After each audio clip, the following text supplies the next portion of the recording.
teve a oportunidade de conhecer o amor de pessoas que te amavam, mas te traíram?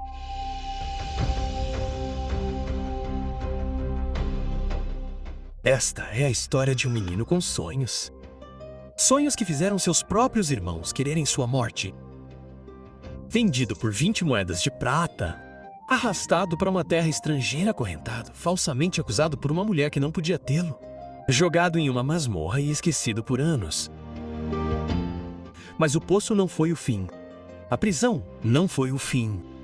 Porque o Deus que lhe deu os sonhos nunca o abandonou.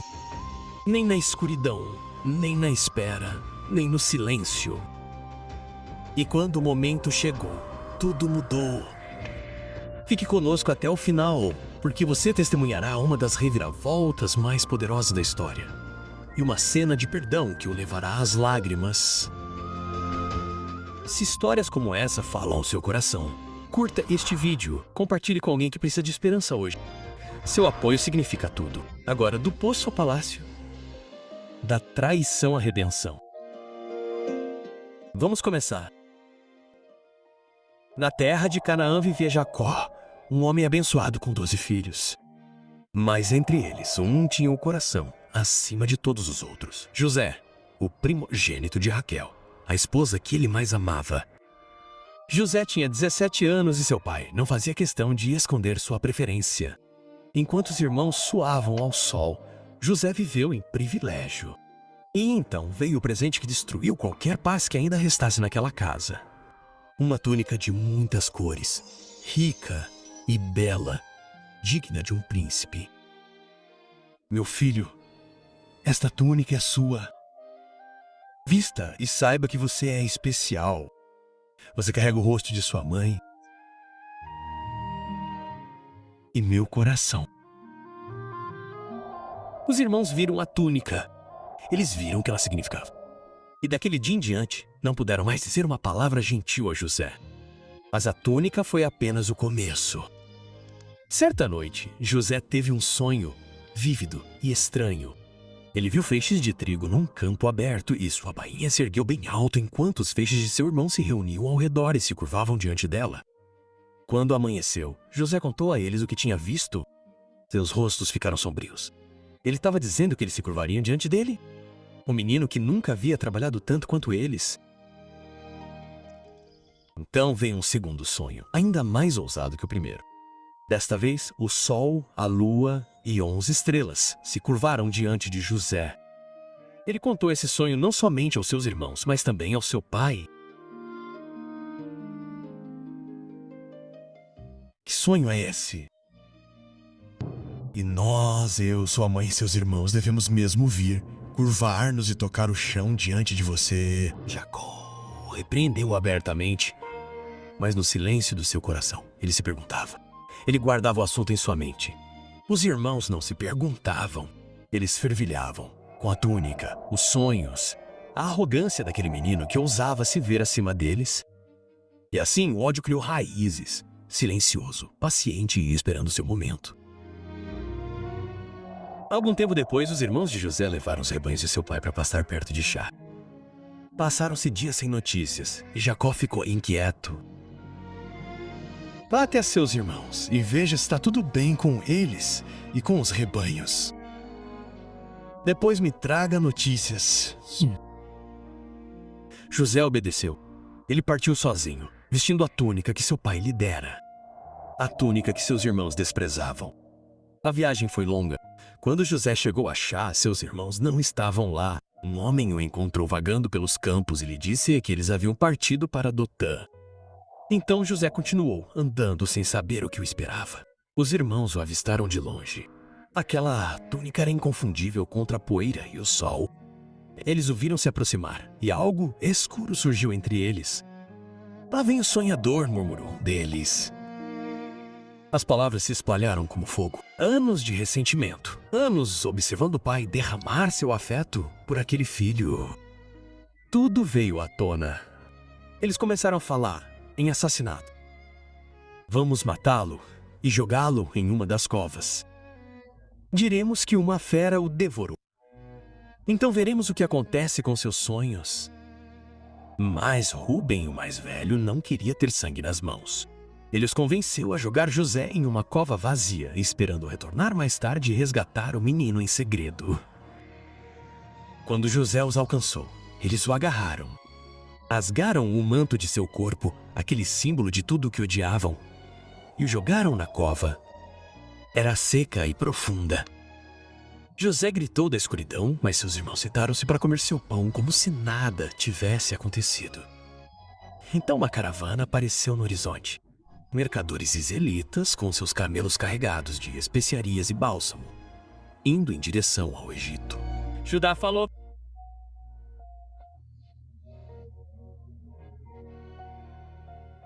vendei-o aos israelitas. Afinal, ele é nosso irmão, da nossa própria carne. Os outros concordaram. Tiraram José do poço tremendo, desesperado, suplicando, e o venderam por 20 moedas de prata. Os traidores o levaram e seguiram para o sul. José desapareceu na poeira da estrada, rumo a uma terra que nunca tinha visto. Agora vinha a mentira. Os irmãos mataram um cabrito e tingiram a túnica de José com seu sangue. Levaram-na de volta ao pai e a colocaram diante dele. Encontramos isto. Examine. É a túnica de seu filho ou não? Jacó percebeu imediatamente. A cor desapareceu de seu rosto. Ele rasgou suas vestes e chorou. É a túnica de meu filho. Um animal feroz o devorou. José está sem dúvida despedaçado. Ele chorou por muitos dias. Seus filhos e filhas tentaram consolá-lo, mas ele se recusou a ser consolado. Descerei à sepultura lamentando meu filho, disse ele. E no Egito, José foi vendido mais uma vez. Desta vez a um homem chamado Piper, capitão da guarda do faraó. O Egito era um mundo diferente de tudo que José conhecera. Monumentos imponentes se erguiam contra o céu. O ar cheirava a incenso e ao Nilo. A língua era estrangeira. Os deuses eram estrangeiros. E José agora era uma propriedade. Um escravo hebreu sem nome, sem família, sem futuro. Ele foi levado para a casa de Pótifer, um homem poderoso, que servia como capitão da guarda do faraó. Lá, José foi colocado para trabalhar entre os servos. Mas algo o diferenciava. Qualquer tarefa que lhe fosse dada prosperava. Tudo o que ele tocava parecia florescer. Pótifer notou. Os campos produziam mais. A casa corria bem. Havia uma mão invisível sobre este jovem hebreu, e Piper foi sábio o suficiente para reconhecê-lo. Não sei a que Deus você serve, mas seu favor repousa sobre você. A partir de hoje, você supervisionará toda a minha casa. Tudo que tenho está em suas mãos. José passou de escravo a mordomo. Ele administrava os servos, o gado, os grãos, as contas. Piper confiava tudo a ele e não se preocupava com nada, exceto com a comida que comia. O Senhor estava com José. Mesmo no exílio, mesmo acorrentado, a bênção o seguia. José trabalhava fielmente. Não se amargurava. Não amaldiçoava o Deus de seus pais. No silêncio do seu coração, ele se lembrava dos sonhos, dos feixes se curvando, das estrelas se curvando, e se apegava a eles. Ele não sabia como esses sonhos se realizariam. Ele sabia apenas que o Deus que os concedeu não o havia abandonado. Mas o favor em terra estrangeira é algo perigoso. E nem todos na casa de Piper olhavam para José com intenções puras. José havia se tornado um homem forte, capaz e bonito em forma e aparência. Ele se portava com dignidade tranquila, e sua presença não passava despercebida. A esposa do oleiro o observava. Dia após dia, seus olhos o seguiam pela casa. O que começou como olhar e se tornou algo mais perigoso. O desejo tomou conta dela, e ela não era uma mulher acostumada a ser rejeitada. Um dia, quando a casa estava silenciosa, ela se aproximou dele. Deite-se comigo, disse ela. José deu um passo para trás. Ele nem sequer olhou para ela. Meu senhor não me negou nada a não ser você, porque é sua mulher. Como então posso cometer tamanha maldade e pecar contra Deus? Ela não se arrependia. Dia após dia, ela o perseguia com palavras, com olhares, com oportunidades. E dia após dia, José se recusava. Ele evitava ficar sozinho com ela sempre que podia, mas ela era paciente. Uma tarde, José entrou em casa para cuidar de seus afazeres. Não havia outros servos lá dentro. Ela tinha se assegurado disso. Ela foi até ele e agarrou sua roupa. "Deite-se comigo", ela exigiu. José se afastou. Ele fugiu das mãos dela e saiu correndo de casa. Mas sua roupa ficou na mão dela. Ela ficou ali, segurando o pano, com o rosto contorcido de humilhação e raiva. Se não pudesse tê-lo, ela o destruiria. Ela gritou. Os servos vieram correndo. Quando chegaram, ela levantou a roupa de José e deixou sua voz tremer com falsa angústia. "Veja, esse servo hebreu que meu marido trouxe para nossa casa veio zombar de mim. Ele tentou se deitar comigo, mas eu gritei. Quando ele me ouviu gritar, fugiu e deixou sua capa ao meu lado." Ela ficou com a capa e esperou o marido voltar. Quando Potter chegou em casa, ela lhe contou a mesma mentira. Sua voz estava magoada, seus olhos cheios de lágrimas. A raiva de Piper queimou. O homem em quem ele havia confiado, o homem a quem ele havia dado tudo. Ele não questionou sua esposa. Ele não chamou José para falar. Ele simplesmente agiu. José foi capturado e jogado na prisão, o lugar onde os prisioneiros do faraó eram mantidos. A pesada porta se fechou atrás dele, e mais uma vez, José se viu na escuridão. Ele havia fugido do pecado e sido punido por isso. Ele havia feito o que era certo e perdido tudo por isso. No entanto, mesmo ali, no silêncio frio de uma cela de prisão, o Senhor não o abandonou. O mesmo favor que havia pousado sobre ele na casa de Piper o seguiu até as correntes. E os propósitos de Deus estavam longe de terminar. A prisão estava escura, mas José não caiu em desespero. Ele trabalhou, ele serviu. E em pouco tempo, o carcereiro da prisão viu o que Piper havia visto uma vez. Que a mão do Senhor estava sobre este homem. José foi colocado como responsável pelos outros prisioneiros. Tudo o que acontecia naquele lugar passava por suas mãos. Então, uma noite, 2 novos prisioneiros chegaram. O copeiro e o padeiro do faraó. Ambos os homens tinham ofendido o rei e agora aguardavam seu destino no mesmo calabouço onde José morava. Certa manhã, José notou que seus rostos estavam perturbados. Cada um deles havia sonhado um sonho, e os sonhos os perturbaram profundamente. As interpretações não pertencem a Deus.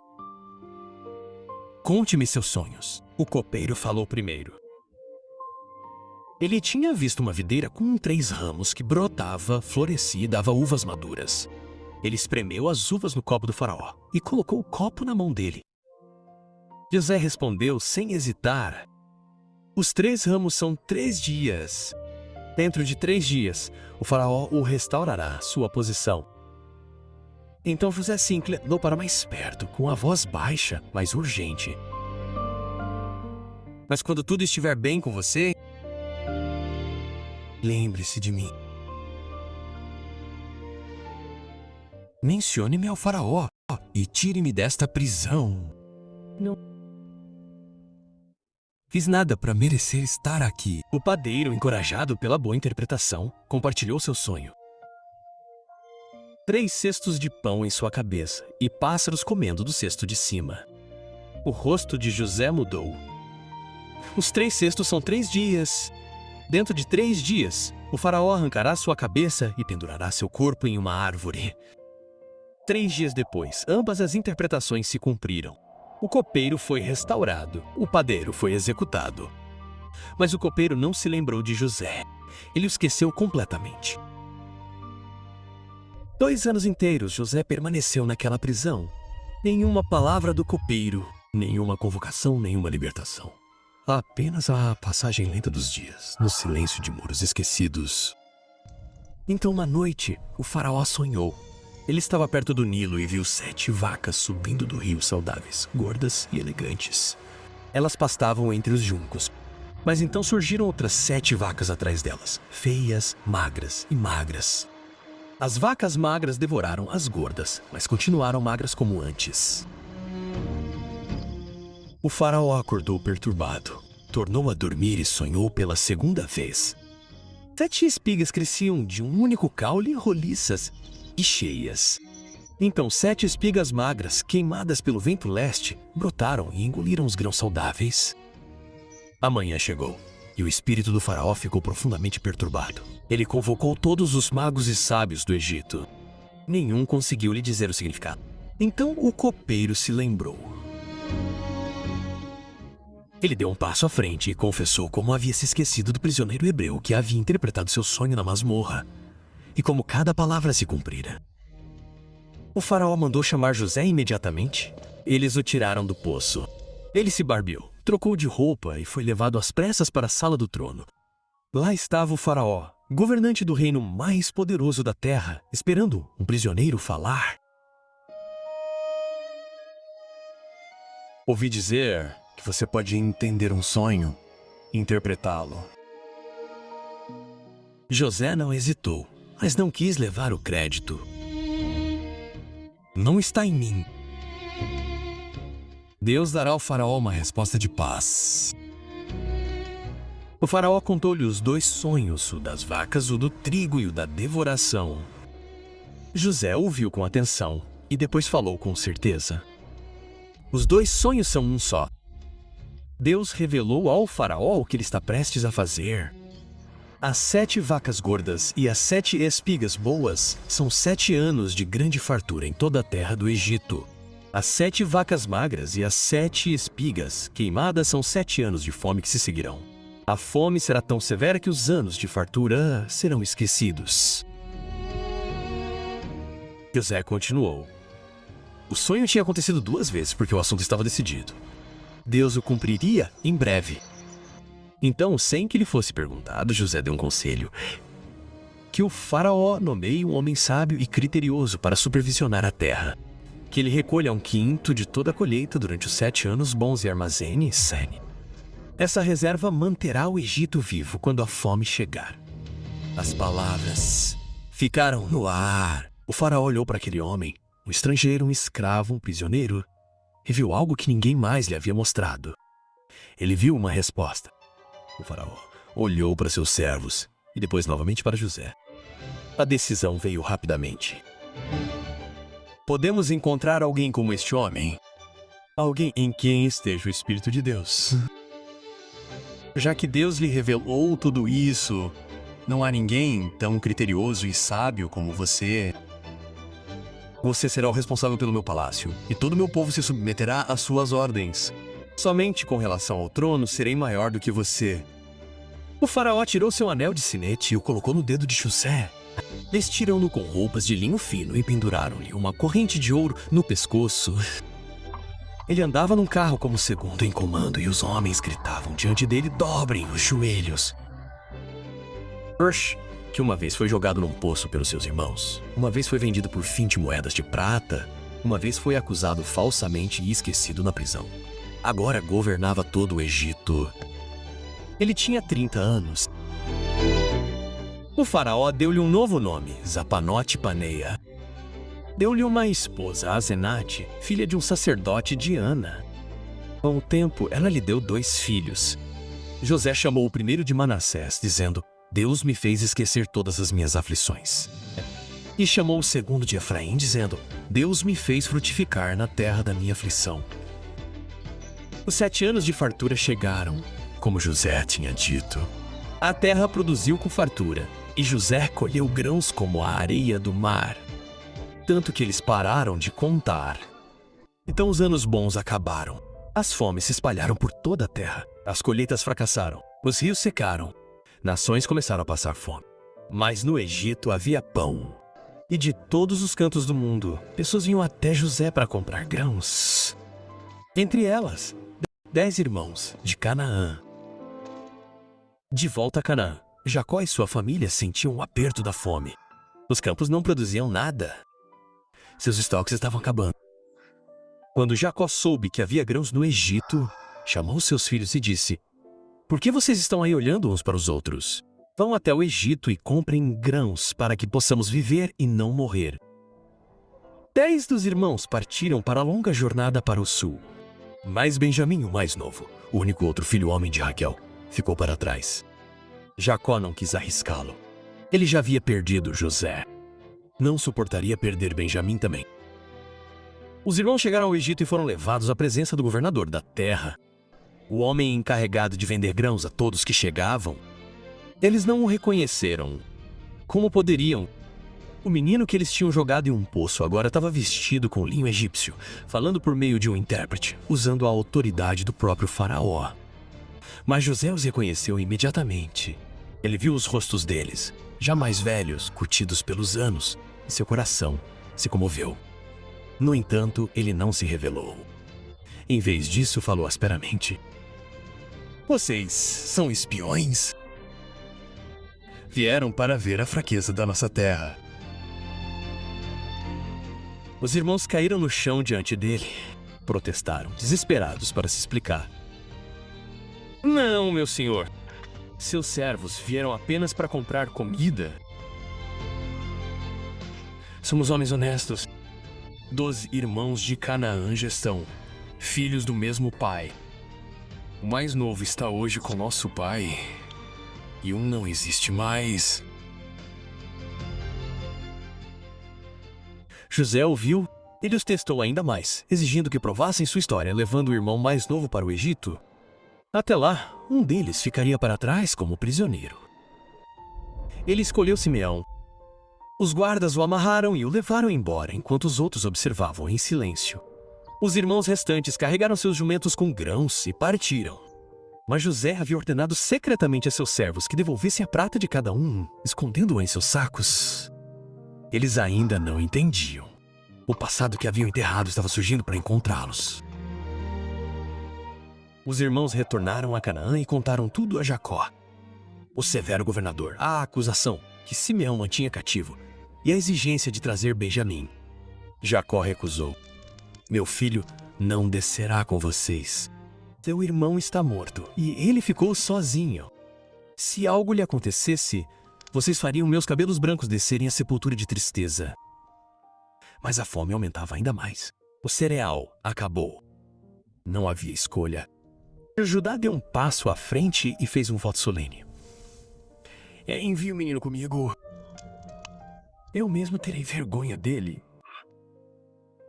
Se eu não o trouxer de volta, para você serei culpado para sempre." Jacó se arrependeu. Ele os enviou com presentes: bálsamo, mel, especiarias, mirra e prata em dobro para retribuir o que havia sido devolvido. E enviou Benjamim. Quando José viu seu irmão mais novo entre eles, sua compostura quase se desfez. Ele se virou e foi para um quarto privado para chorar. Então lavou o rosto e voltou. Soltou Simeão e os convidou a todos para jantar em sua casa. Os irmãos se sentaram na ordem de nascimento, do mais velho para o mais novo, e se entreolharam com espanto. Como esse egípcio poderia saber? Benjamim recebeu 5 vezes mais comida do que os outros. José o observou do outro lado da sala sem dizer nada. Na manhã seguinte, os irmãos partiram com seus jumentos carregados de grãos. Mas José havia dado uma última instrução ao seu administrador: coloque sua taça de prata pessoal no saco de Benjamim. Eles não tinham ido muito longe quando o administrador os alcançou. "Por que vocês pagaram o bem com o mal?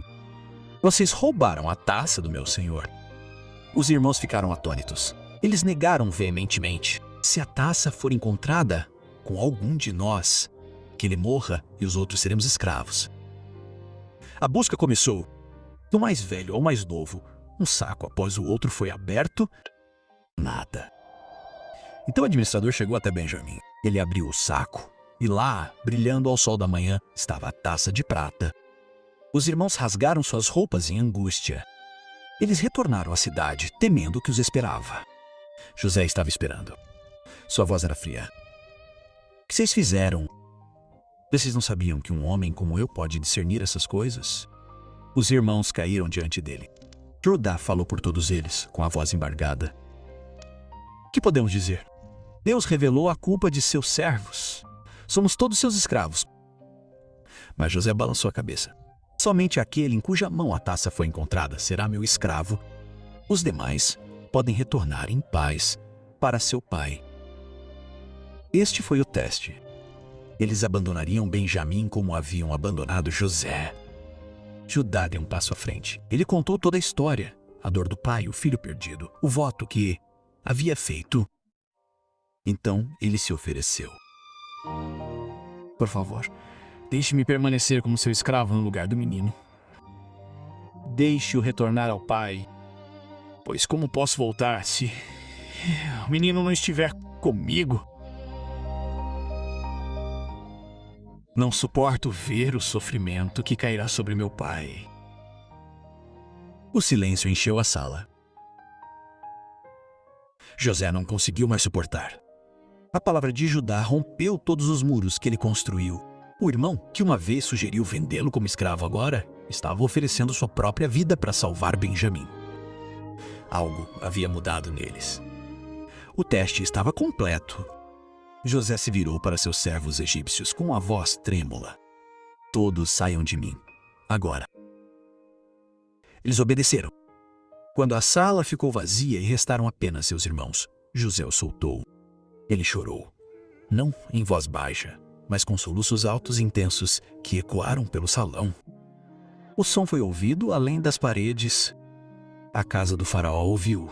Em estado de paralisia, os irmãos se sentiam aterrorizados e desorientados. Então José falou, não em egípcio, mas na língua deles, a voz da juventude, a voz que eles tentavam esquecer. Eu sou José. Meu pai ainda está vivo? Os irmãos não conseguiram responder. Eles o encararam, paralisados de medo. O menino do poço, o sonhador que eles haviam vendido. Ele estava diante deles agora como o homem mais poderoso do Egito. José viu o terror deles. Ele os chamou para mais perto. Eles não se moveram. Ele chamou novamente, com delicadeza. Cheguem perto de mim. Eles deram um passo à frente, tremendo.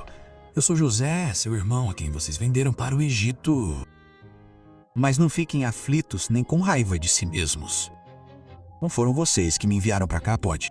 Foi Deus. Ele me enviou adiante de vocês para preservar vidas. A fome já dura 2 anos e mais 5 virão. Deus me colocou como governante de todo o Egito para que eu pudesse salvar nossa família. Portanto, não foram vocês que me enviaram para cá, mas Deus.